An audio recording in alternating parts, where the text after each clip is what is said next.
Welcome to the Eck Ratings Eventing Podcast and an Eventing Podcast Classics for you listeners as we go all the way back to 2018. Now we have a locker room talk series show for you with none other than Tom Carlile. He chats through his 2017 season, including that high of setting an Event Rider Masters record with the great Upsilon.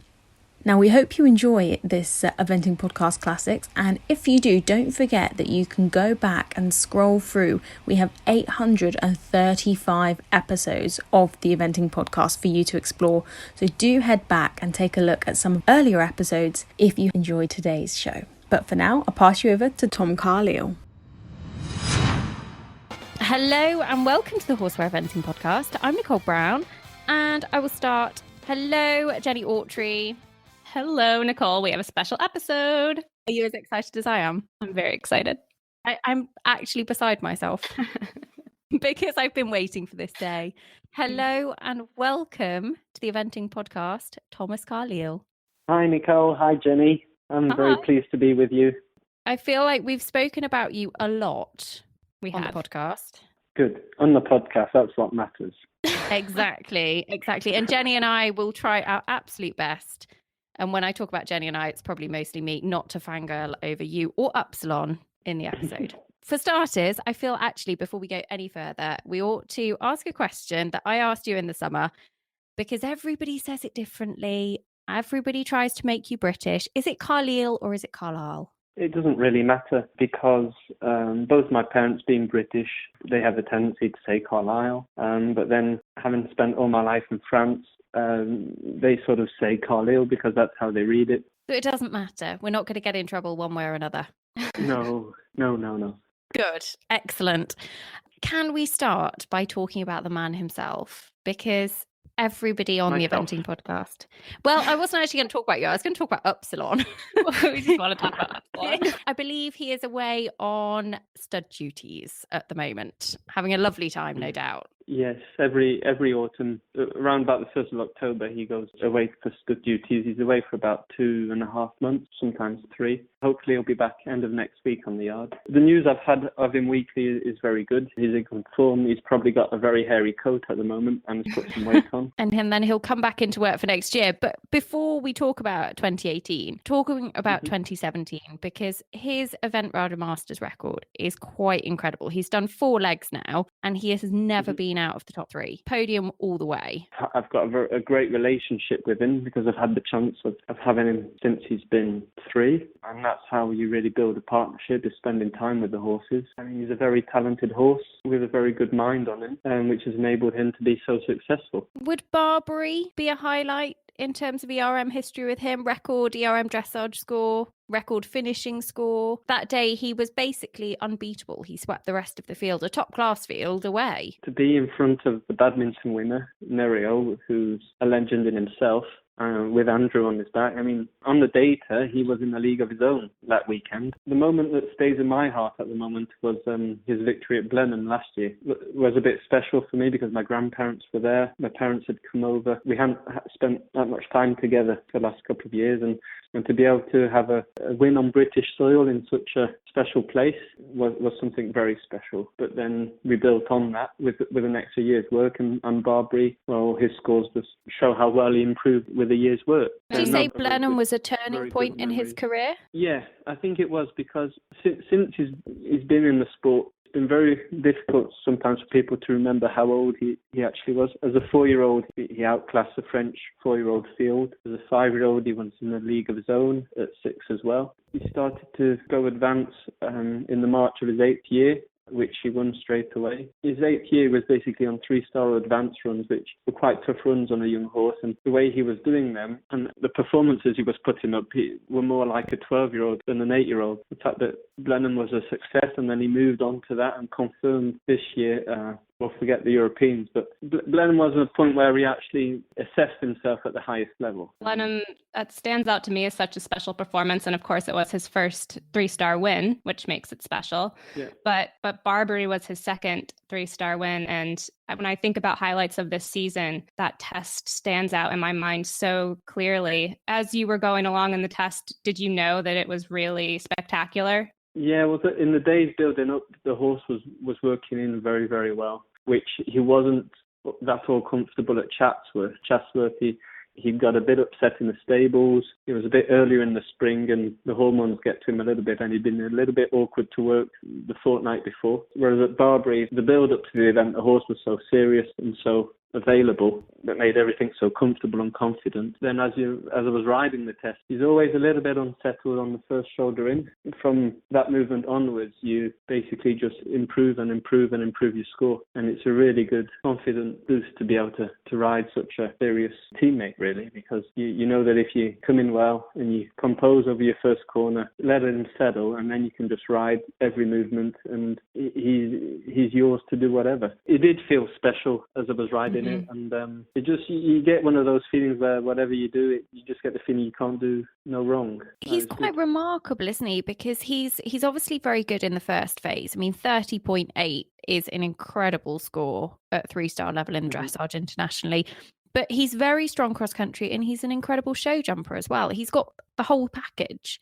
Well, he's originally bred for the show jumping, which gives him such good ability in the jumping phases. But yes, I mean, naturally, if you look at his conformation, he's slightly downhill, which just shows how good mind he has on his shoulders to enable collection and the improvement we've been able to do in the dressage to become such a good mover and performer in that test. And cross country, I mean, he's got quite a bit of blood in him, but he just wants to be a good boy and tries his heart out every time. When you've got the mind of a horse in our sport, you've got 80% of the game, really, I believe. Based on his Barbary performance, I think everyone was pretty excited leading up to Strzegom. I know when we did our podiums for the Europeans, we all had him on there. So how were you feeling going into the championships? Did you feel like he was feeling good like he did at Barbary? So after a run like Barbary, you don't have many questions. You're very, very confident. Although initially I had asked the team selectors not to go to Barbary, I'd have favoured Aachen for the Nations Cup. Felt that it was a Rudiger Schwartz course, which I thought was more logical to get the horses used to his constructions, and maybe you get the chance to ride a fence that might be at the Europeans. I also believe the competition there is a lot tougher.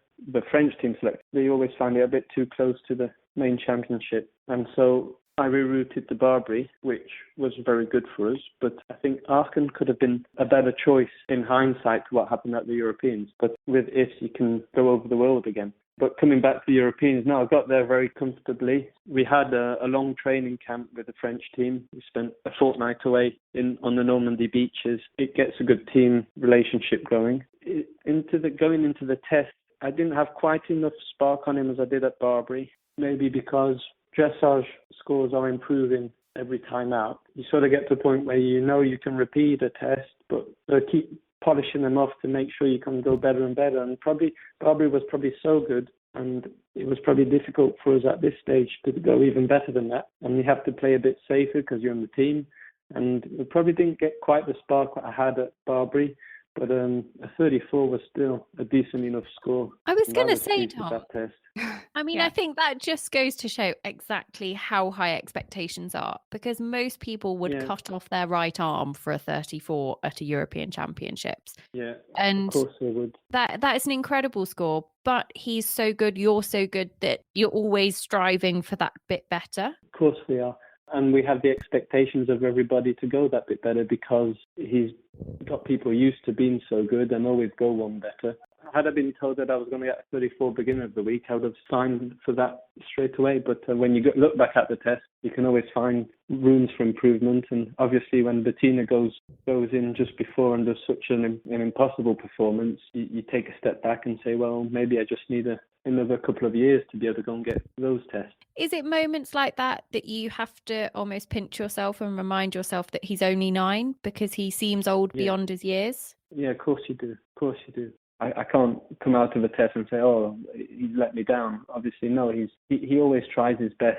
So obviously the cross country, I think everybody felt that it was pretty tough. Was that the feeling within the French camp after you'd walked it for the first time, or did it seem quite achievable? It seemed achievable French have a good reputation for technical combinations, for skinnies and angles. And to be fair, we were quite confident with the course. Talk us through what happened, because obviously it's pretty well documented that it didn't go to plan. Yeah. We know that. So it was an early problem. And I actually remember watching it on TV, and they were actually showing another horse, and all I saw in the background was a grey horse literally just kind of in the distance. And that was all I saw until a little bit later. But what happened? Because it was an influential question. It was very early on. It was the first water. It was. What happened? I mean, my horse was over jumping a little bit in the warm-up. So I gave him 5-6 extra jumps than I would have wanted to, just to try and get him to relax a bit more.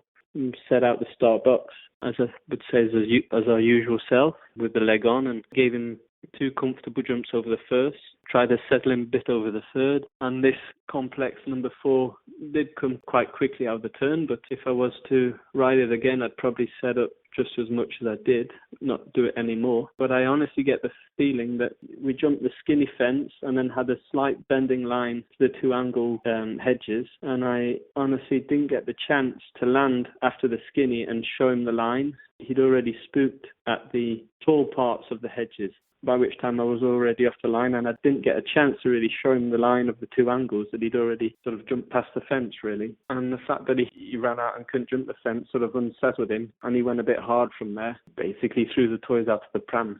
Is that where it's really difficult? Because obviously you're sitting on a horse that you know is exceptionally talented. You know that was an uncharacteristic mistake.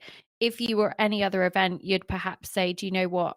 I'm going to pull up, put my hand up, save him for another occasion. But when you're there as part of a team, you have to carry on. You have to keep going for home. That must be really hard. It's hard when you know your horse is not comfortable. Try and work things out for the best. Try and make every fence a bit easier for him to try and get him to settle. But then again, our second team member, Sydney, had already had an issue. And at the second where we had a run out at fence 8, the 2 skinnies, Sydney had taken the long route. So I was instructed to go straight there because the initial plan was to go straight, and if we could go straight, then the rest of the team members could go. And that didn't work out either. And all you want to do is bring your horse home safely, and you try and do that. The toughest part with Upsilon was really the fact that he'd never got me used to any issues like that. When people have asked me, why didn't you take the long route at the first complex, I had no intention to. I mean, you just come off a super season with Barbary as your last run. You're in with an individual medal chance. You're going to give everything you can. And up until then, I had immense confidence in my horse, and he had in me. So, of course, you'd go for the straight route at fence 4. He got a bit surprised or spooked and unsettled, and I think he'd shown everything to earn his place. That's forced, isn't it? With hindsight, I think we didn't put enough pressure on ourselves. I mean, it's very easy coming off the back of Rio. Obviously, the team would be full of confidence, but it was a very different team as well that went to Strzegom, because the team that was in Rio was very experienced, whereas the team in Strzegom, a lot of horses were stepping up. I'm very good friends with Thierry Touzin, and we speak about it a lot.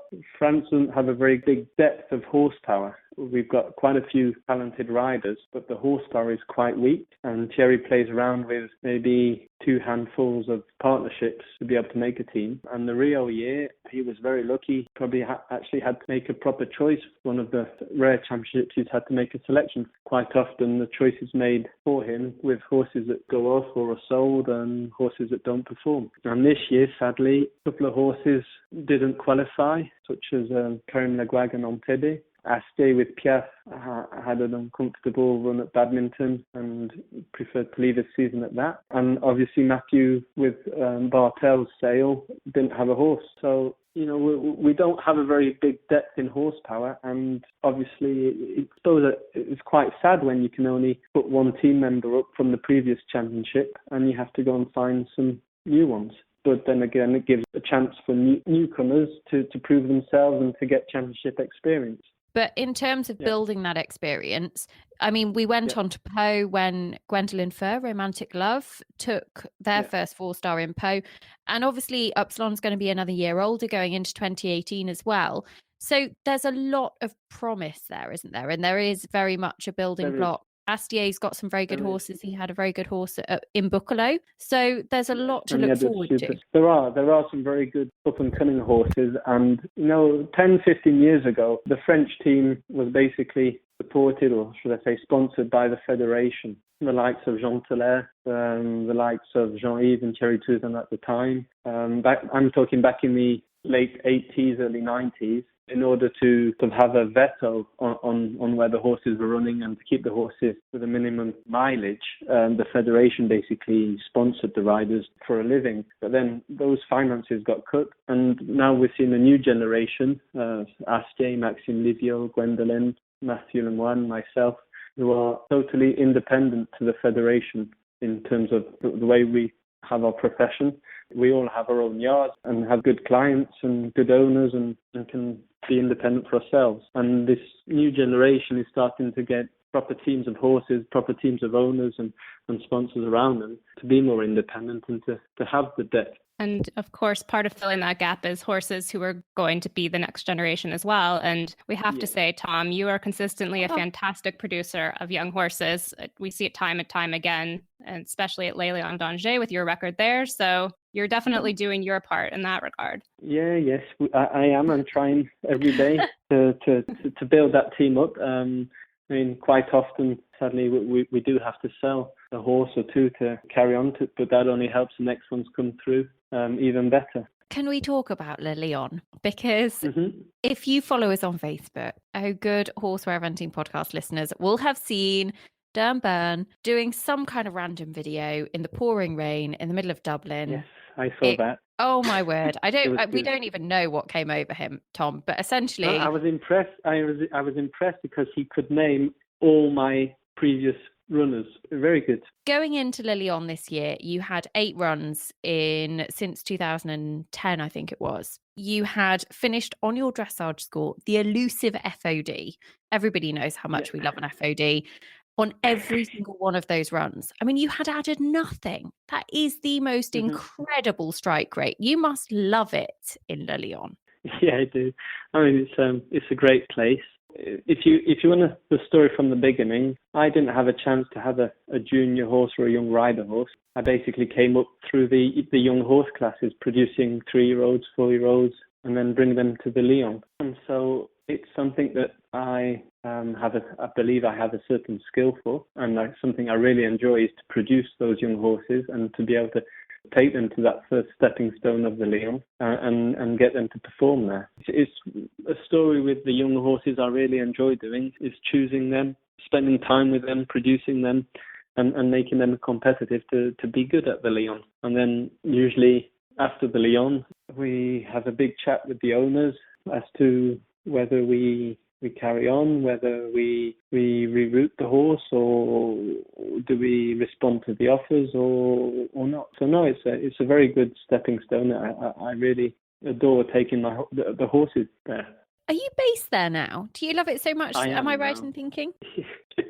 Yes, no, I've been based at the Lion for the last 3 seasons now. Initially, I was down in the south of France near Toulouse, but the eventing down there is quite complicated. I have to travel a lot, and I basically moved the yard to a much more dynamic area. And there was a possibility to rent stables at the Lion, and I sort of proposed a project, and it got accepted, and I'm now able to rent the yards here, and it's a really lovely place to live at and to work. I'm very lucky and try and make the most of it. So how many horses have you got now with you at Le Lion? I rent 27 stables and I try and keep less than that. But at the moment I have 24 in. Okay, with King Upsilon stable ready and waiting for him.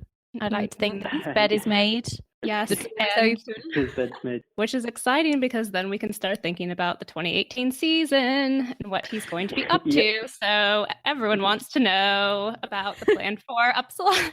I want to know at least. Jenni, I feel like you and I were doing so well at keeping this really cool and calm, and we're just totally going to go off the boil. So do tell, Tom. What's the plan? What I'm thinking at this point is the big B was an initial plan. Is that badminton? Last spring, I was seriously thinking of taking Upsilon to badminton, but I was believing that the Europeans were going to go a bit better than they did, you see. And then sadly, after the Europeans, I wasn't able to run Upsilon again. Got a little infection from a flu jab, which set him off for a fortnight, and I just put a cross on rerunning the horse this year. Thought he was better off having a break, doing his stud duties, and start afresh next year. So my initial plan at this moment in time is to get the horse probably running, doing the first run mid-March in an advance in Saumur, and then probably take him back to Chatsworth. That would be fun. You've just made my entire winter, Tom. You do realise I'll be counting down the days that I can come and fangirl over him at Chatsworth. And then at the moment, my initial plan would be try and take him to a 4-star in Germany. Okay.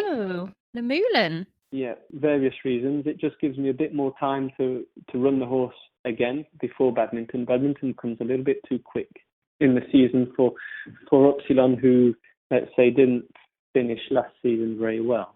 So if I can give him just 2 more constant runs, maybe even a third if he needs it, and then go to Le Moulin, which would set him up well for 2019 Europeans that are supposed to be held there as well. Okay. Try and not make the same mistake twice.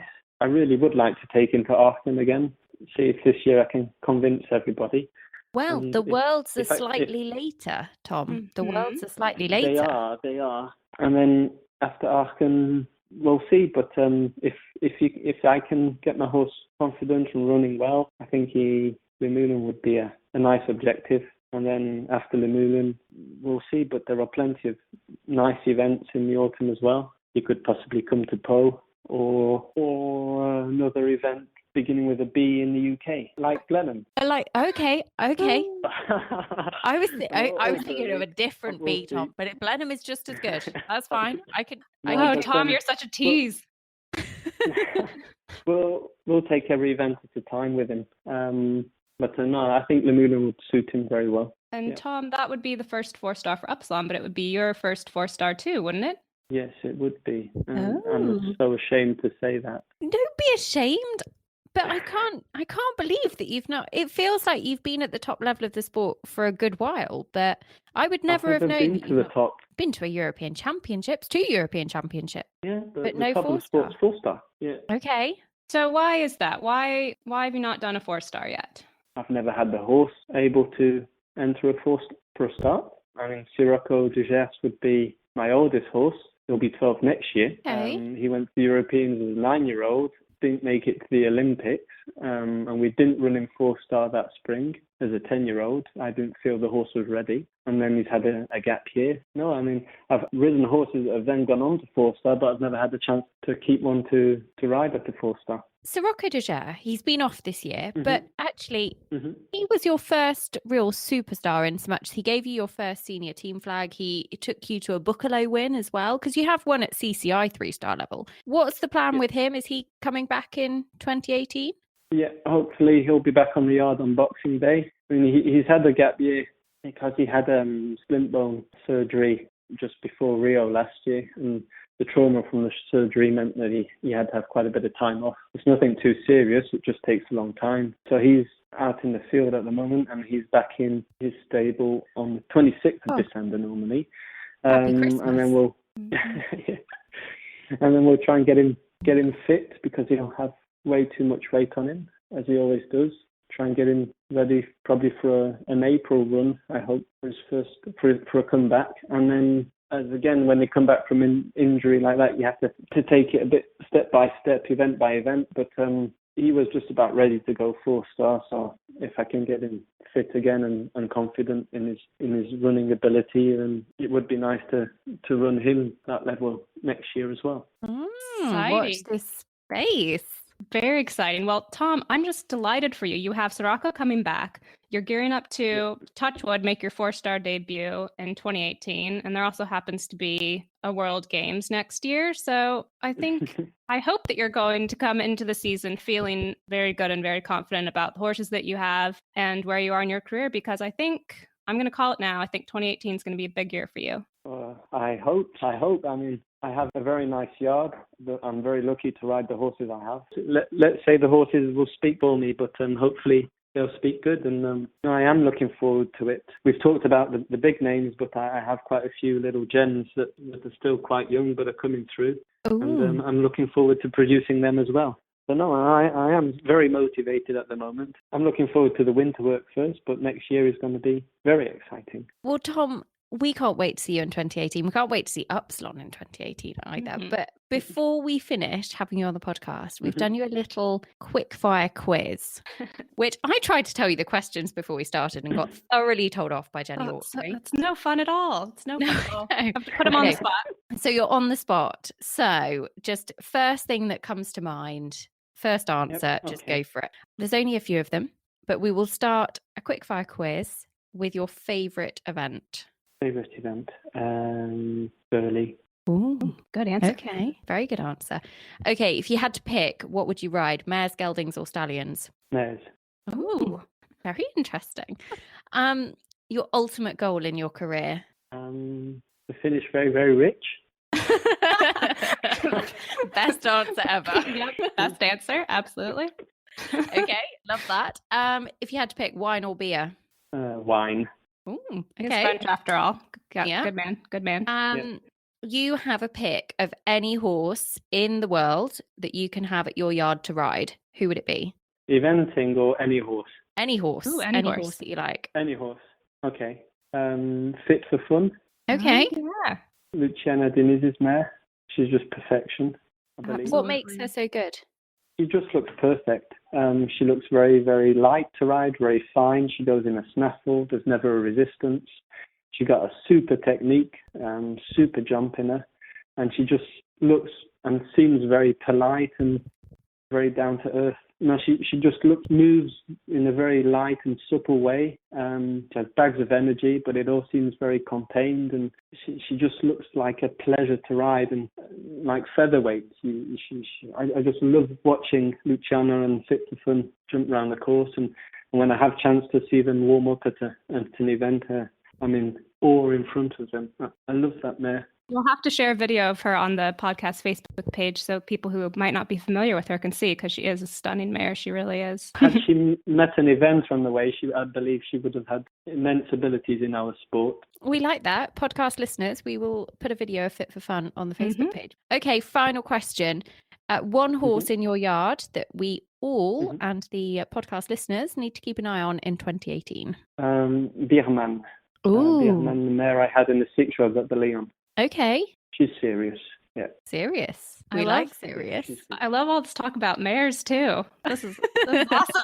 Girl power. Tom, Jenny is literally obsessed with girl power. You are making her entire life right now. All right. So we all have to keep an eye on this mare in 2018. All right. I'm writing it down, Tom. I've made myself a note. I can't wait. She'll probably bloom in 2019 when she's probably got the ability to show what she can do at 3-star, which she probably won't do as a 7-year-old. But no, next year she'll start doing some 2-stars, and she's a horse I've always rated, and nobody really likes from the yard because she's very moody and has a lot of attitude. But all the best girls do, Tom. She's like a proper Maserati to ride, and she's one I have a lot of respect for. Do you think you'll take her to Lilion and she'll be one that you hopefully take through the grades? Yes, she is. I mean, Gérard Brescon, her breeder and owner, Gérard also bred Sirocco.